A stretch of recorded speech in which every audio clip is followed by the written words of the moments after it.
जिंदगी का तो यही उसूल है कि जिंदगी कभी भी किसी भी मोड़ पर लाकर आपको खड़ा कर देगी। अब चाहे वहाँ सामना किसी दोस्त से हो या फिर दोस्त के रूप में दुश्मन से। और बात जब हो राजनीति की तो ऐसे समय में दोस्ती में फूट पड़ना तो लाजमी है।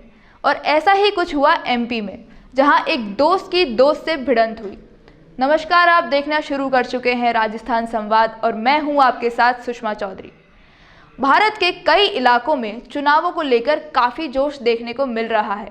अब चाहे वो किसी भी स्तर के चुनाव क्यों ना हो, पार्टियां जोरों शोरों से चुनावी प्रचार करने में जुटी हुई हैं। वो कहते हैं ना, जब किसी टीम को जीत हासिल करनी होती है तो कोच अपने सबसे जाबाज और बेहतरीन खिलाड़ी को ही भेजता है। और एमपी में होने वाले उपचुनावों के लिए कांग्रेस सरकार ने भी कुछ ऐसा ही किया। चुनावी रैली के लिए कांग्रेस ने अपने स्टार प्रचारक के रूप में जिस आदमी को मैदान में उतारा है वह और कोई नहीं बल्कि सचिन पायलट हैं। और सचिन पायलट और ज्योतिरादित्य सिंधिया की घनिष्ठ मित्रता के किस्सों से तो हम बखूबी वाकिफ हैं।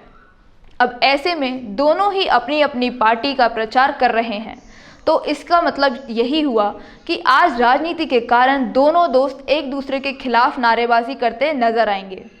ज्योतिरादित्य सिंधिया, जिन्होंने कुछ दिन पहले ही कांग्रेस का दामन छोड़ा है, वे भगवा के लिए नारे लगाते हुए नजर आएंगे। और सिंधिया तो वहां के राजा हैं और उनके प्रचार भी उनके घर के मैदान ग्वालियर से ही होते हैं। 3 नवंबर को मध्य प्रदेश की 28 सीटों पर उपचुनाव होने वाले हैं। जिन सीटों पर उपचुनाव हो रहे हैं उनमें से 16 ग्वालियर चंबल क्षेत्र के भीतर है, जो कि पूर्व राजघराने सिंधियों के गढ़ में आती है। एमपी में अपना डंका बजाने के लिए भाजपा को 8 सीटें जीतना जरूरी है। वहीं बात करें कांग्रेस की, तो कांग्रेस को वापसी करने के लिए 28 की 28 सीटों को जीतना बहुत ज़रूरी है।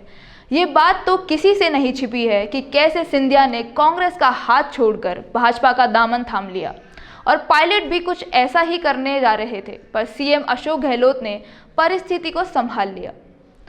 वर्तमान में कांग्रेस प्रमुख ने प्रचार करते हुए कहा कि जनता जानती है कि ये चुनाव क्यों हो रहे हैं। मैं अपनी पार्टी के लिए प्रचार कर रहा हूं, अब लोग ही निर्णय लेंगे कि किसको जिताना है। वहीं दूसरी ओर सिंधिया का कहना है कि भाजपा के पास हासिल करने के लिए सब है और कांग्रेस के पास खोने के लिए सब कुछ है। एमपी में हो रही दो दोस्तों की तकरार ने लोगों के लिए चुनाव को और रोमांचक बना दिया है। अब इंतजार तो चुनाव के परिणाम का है। एमपी में कांग्रेस की वापसी होगी या सिंधिया का ही डंका बजेगा, ये तो जनता ही तय करेगी। राजनीति से जुड़ी खास खबरों के लिए जुड़े रहिए हमारे चैनल राजस्थान संवाद से।